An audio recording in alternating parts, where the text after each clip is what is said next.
Estamos estudiando la verdad fundamental y esta es la lección 37. Y en esta lección vamos a hablar de la restauración. Restauración.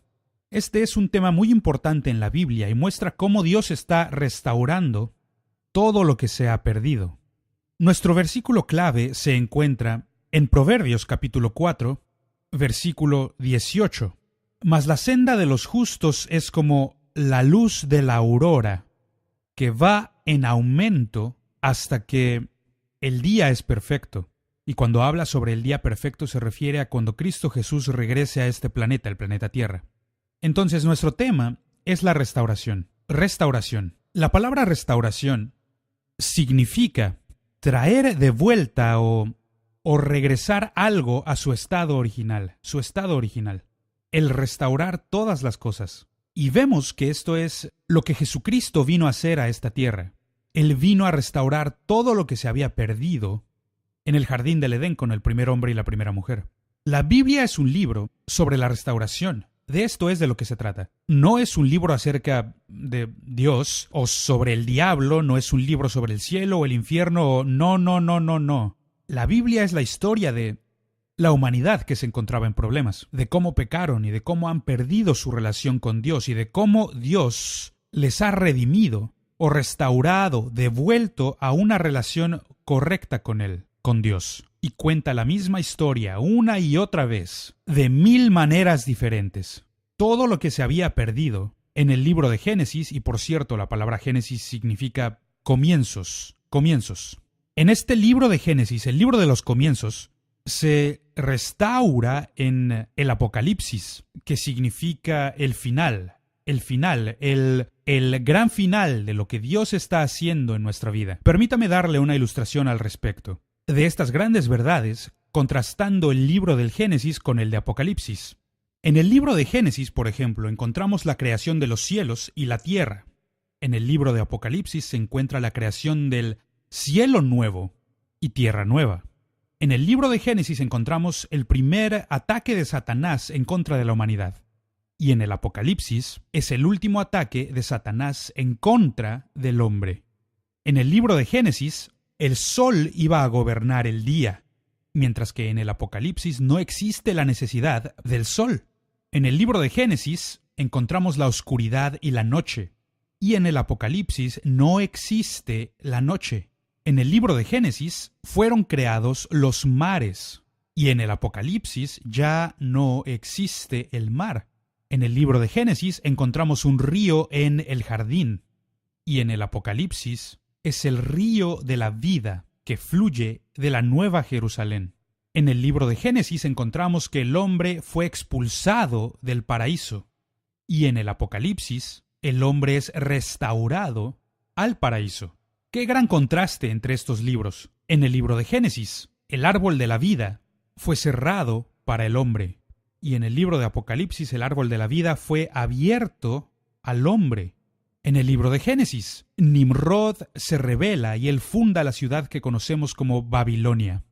Y en el Apocalipsis, tanto el anticristo como Babilonia son destruidos. En el libro de Génesis vemos el matrimonio del primer Adán, mientras que en el Apocalipsis es el matrimonio del último Adán. En el libro de Génesis hay un arco iris sobre la tierra, y en el Apocalipsis el arco iris se encuentra rodeando el trono de Dios. En el libro de Génesis ocurre el primer pecado, y en el Apocalipsis ya no hay pecado. En el libro de Génesis se promete la caída de la serpiente, y en el Apocalipsis la serpiente ha caído, y esto se cumple. En el libro de Génesis surge la pregunta, ¿dónde está el Cordero? Y en el Apocalipsis encontramos que el Cordero se encuentra en el trono de Dios. ¡Qué gran contraste entre estos libros, el primero y el último de la Biblia! Ya te digo, la Biblia no es ningún accidente, es el genio, es la mente de Dios, revelada a nosotros, su redención o su restauración. Algo que necesito destacar antes de continuar es que no existe ninguna prueba escritural de que las cosas que fueron perdidas antes del libro de Génesis, antes de que comenzara el Génesis, y por supuesto hablamos de Lucifer y de sus ángeles caídos, no hay prueba de que volverán a ser restaurados. Y esto lo encontramos en Apocalipsis capítulo 20, versículos 10 al 14. Ellos nunca serán restaurados. Solamente la humanidad será restaurada de vuelta a una buena relación con Dios. Ahora, una de las cosas que debemos saber es que todo conocimiento es progresivo, incluyendo el conocimiento espiritual. De nuevo, toda verdad es paralela. Si encontramos una verdad en el plano natural, también será verdad en el plano espiritual. Todo conocimiento es progresivo, y es una de las grandes cosas que ocurren en nuestro mundo en la actualidad. Existe un gran incremento de conocimiento. Entonces, como creyentes en Cristo Jesús, nosotros experimentamos una revelación sobre la redención que se va abriendo cada vez más. Dios nos está revelando cosas el día de hoy, de su palabra, que está siendo restaurada a la iglesia. Todo lo que la humanidad perdió en la rebelión de Adán será restaurado por completo gracias a la obediencia de Cristo. Esto lo tomamos de Romanos capítulo 5, versículos 17 al 21. Todo lo que se perdió es restaurado en Cristo Jesús. Y esta es la restauración de la iglesia y del creyente. Tenemos una buena pregunta.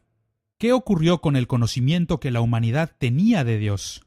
Porque en el principio tenemos a Adán y a Eva caminando con Dios, porque ellos tenían esta relación íntima y personal con Dios. ¿Y qué pasó con eso?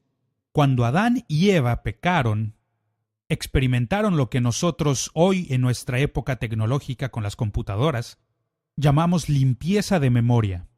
Cuando pecaron, cuando ellos se rebelaron contra Dios, ellos perdieron su conocimiento espiritual o hubo un borrado de memoria.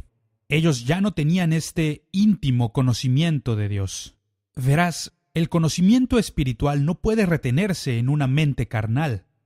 Y esta es una de las dificultades que mucha gente tiene con la Biblia, porque no conocen a Dios. Ellos no conocen al autor de la Biblia, por lo tanto no pueden comprender de qué está hablando Dios. Ellos toman su mente carnal para intentar comprender la verdad espiritual. Y esto no puede funcionar. Esto no puede funcionar así, mi amigo. El conocimiento espiritual no se puede contener en la mente carnal. Quiero mostrarles algunos puntos al respecto. Punto A. En el jardín del Edén, Adán y Eva tenían compañerismo con Dios a diario. Ellos caminaban con Dios, hablaban con Dios. Esto lo encontramos en Génesis capítulo 3, verso 8. Pero luego, punto B, al momento en que Adán y Eva pecaron, el miedo se apoderó de ellos. Esto lo encontramos en Génesis capítulo 3, versículo 10. Ellos intentaban esconderse de Dios a causa de su pecado. Punto C. Ellos perdieron su conciencia de Dios y se volvieron tímidos. Les sobrecogió el temor. Por primera vez se dieron cuenta de que estaban desnudos, porque antes de esto ellos habían sido vestidos con la gloria de Dios, de esta misma gloria Shekinah, con la que Dios mismo está envuelto, con la que Él mismo está vestido. Eso es lo que tenían y ahora se han llenado de miedo y están conscientes de su desnudez. Dios les advirtió sobre esto.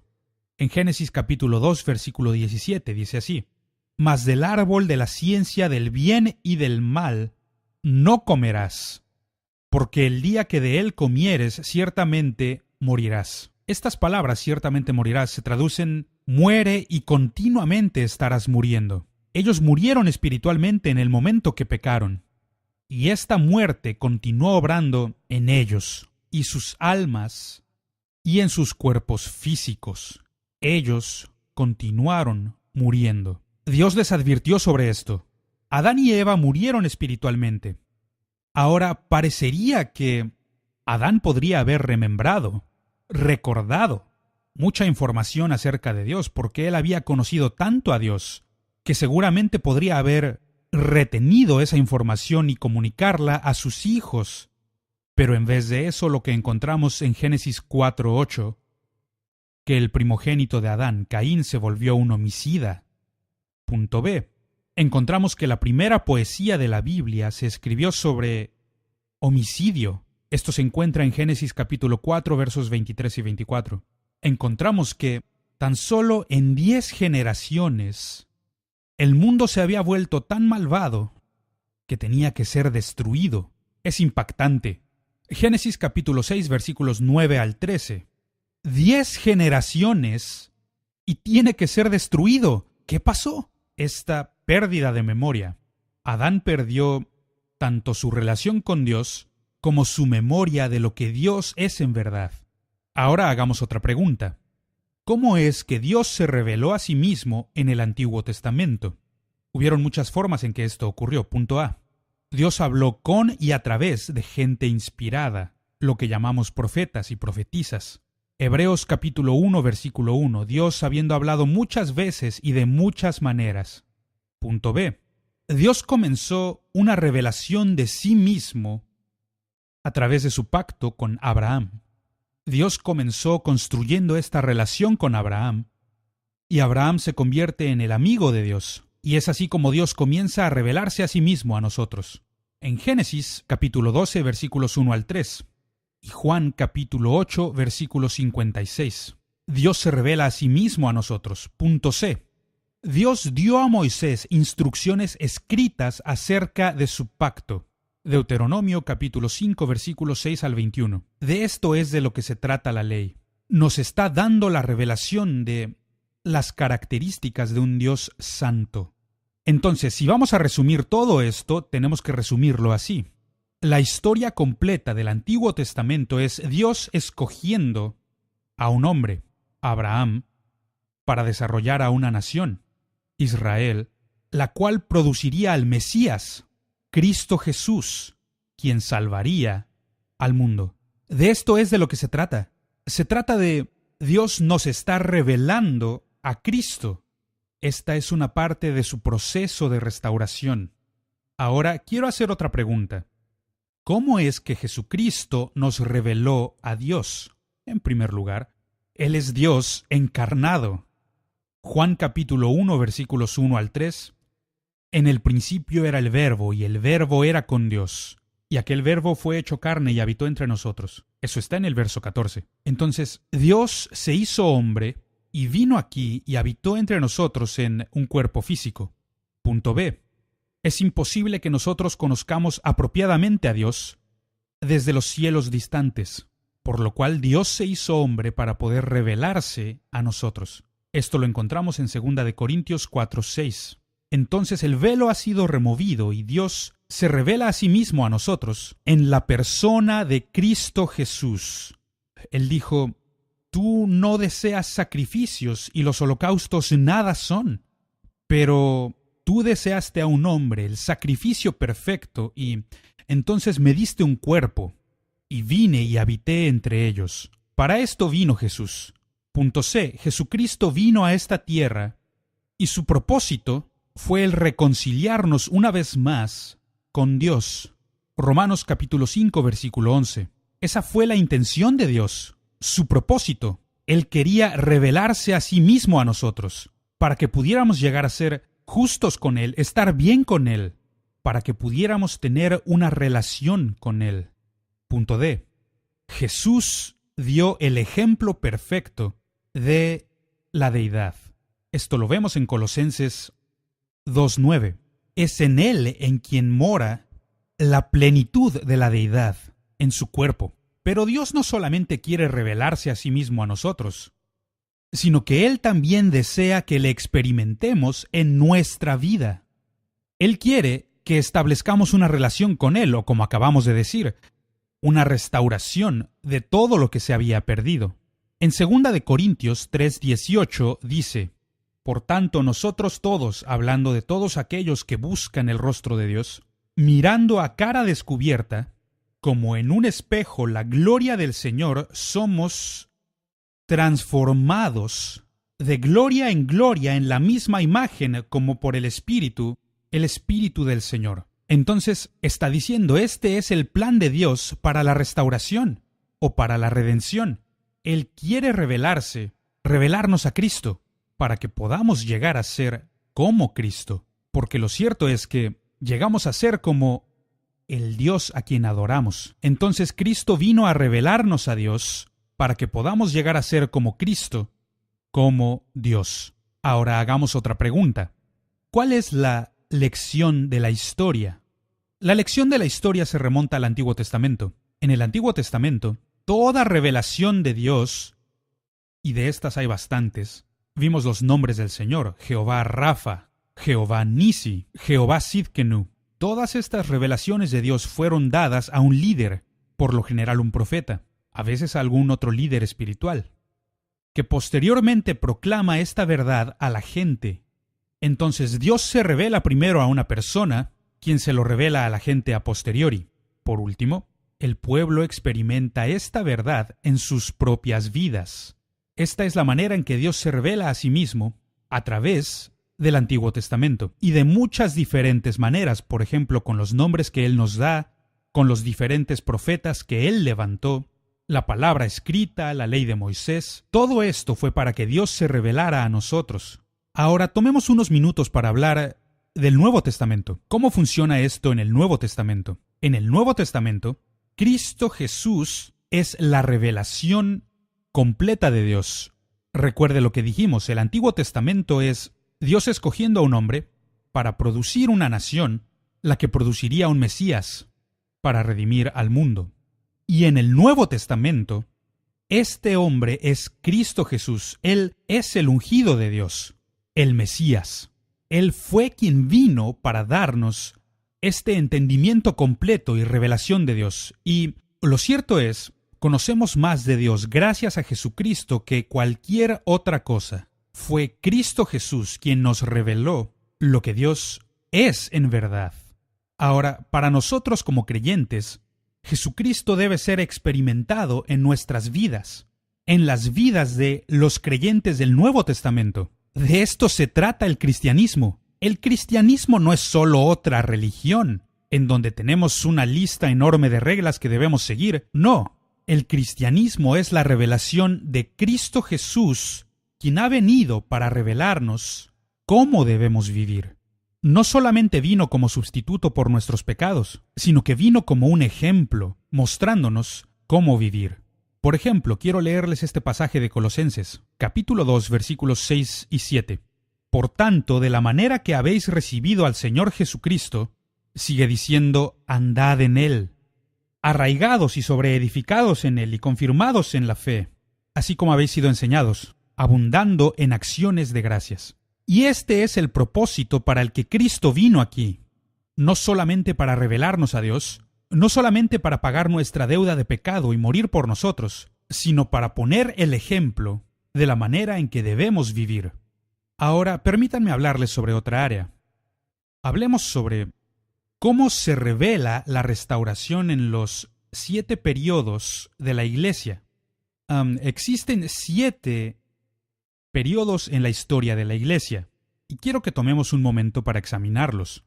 Y una buena enseñanza respecto a este tema viene en Apocalipsis capítulo 1, versículo 20, donde dice, el misterio de las 7 estrellas que has visto en mi diestra, y este es Cristo Jesús hablándole a Juan en la isla de Patmos, le dice, el misterio de las 7 estrellas que has visto en mi diestra y de los 7 candeleros de oro.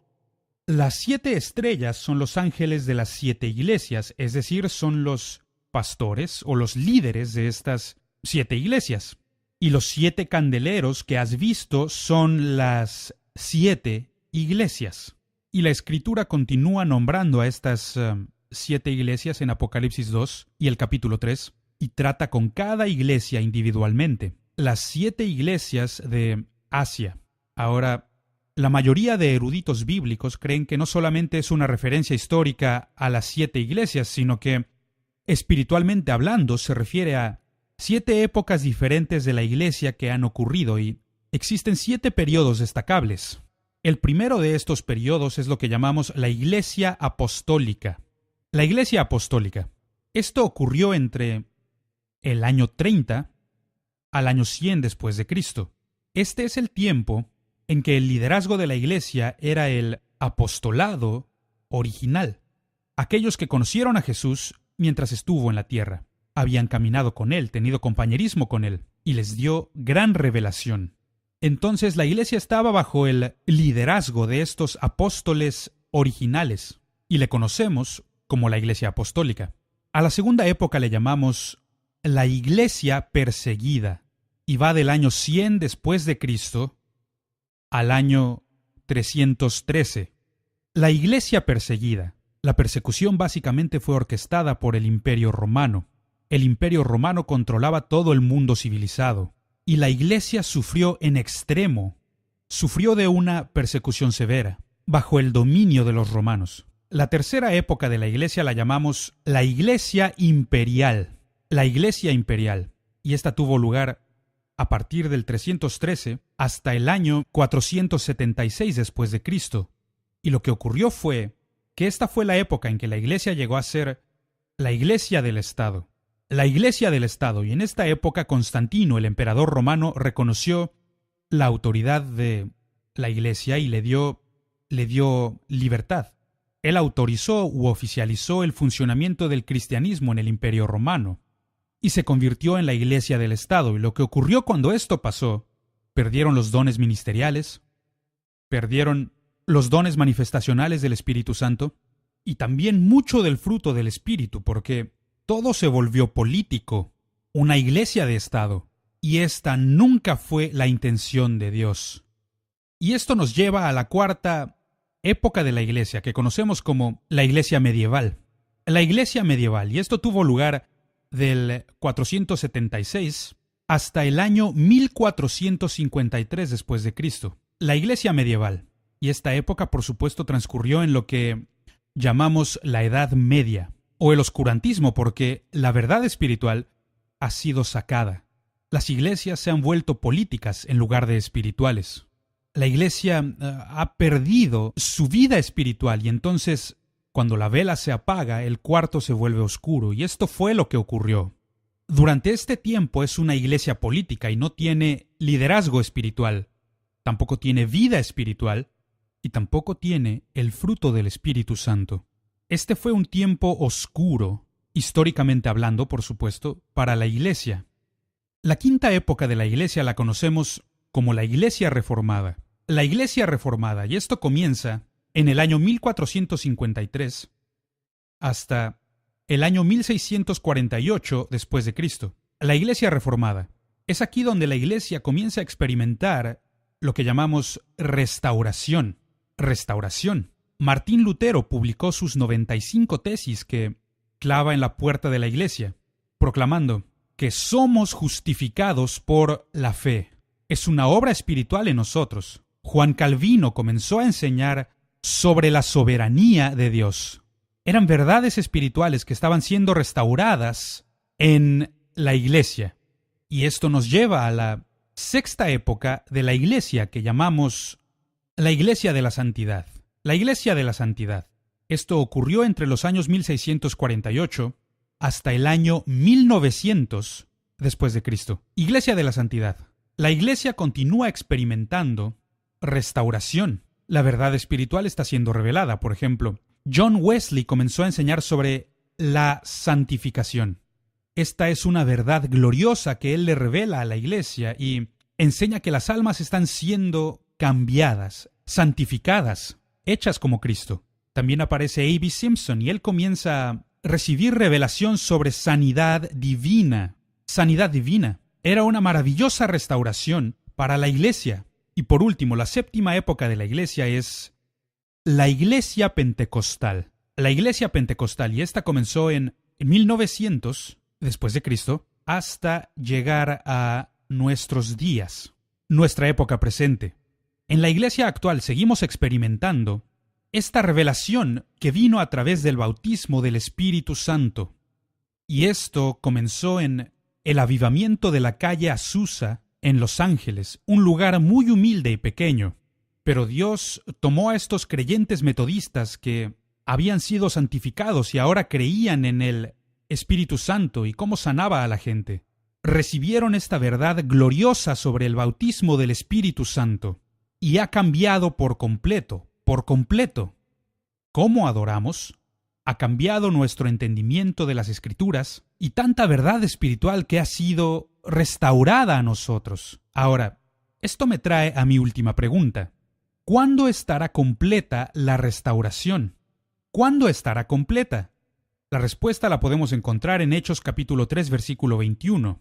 Aquí está hablando de Cristo Jesús, a quien de cierto es necesario que el cielo reciba hasta los tiempos de la restauración de todas las cosas, de que habló Dios por boca de sus santos profetas, que han sido desde tiempo antiguo. Lo que está diciendo es que todo lo que había estado perdido será restaurado.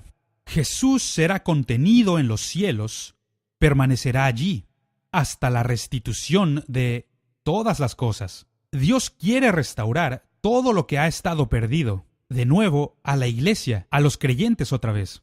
Romanos capítulo 9, versículo 28 dice: porque el Señor ejecutará su sentencia sobre la tierra en justicia y con prontitud, porque el Señor efectuará una obra corta sobre la tierra. Y eso es lo que vemos, cumpliéndose y ocurriendo en nuestra época actual, que Cristo Jesús está revelándonos a Dios. Él está restaurándole a la iglesia todo lo que estuvo perdido. Es obvio, Dios está haciendo una obra pronta en la actualidad. Hay más profecía que ha recibido su cumplimiento en los últimos 50 años que en los últimos 500 años. Dios está obrando en nuestra vida. Verás, solo en los últimos 100 años, la iglesia se ha vuelto verdaderamente global. De hecho, en nuestro tiempo presente existen más cristianos al sur del Ecuador que al norte del Ecuador. La iglesia ya no es más una iglesia europea, no. Hay más cristianos en Sudamérica y en África de los que hay en Asia y en Norteamérica. Dios está obrando rápidamente. Él está restaurando todo lo que se había perdido. Entonces, tú y yo como creyentes debemos permitirle a Dios completar su obra de restauración en nosotros y que nos haga parecernos cada vez más a Cristo Jesús. Es lo que Dios quiere para nuestras vidas como creyentes.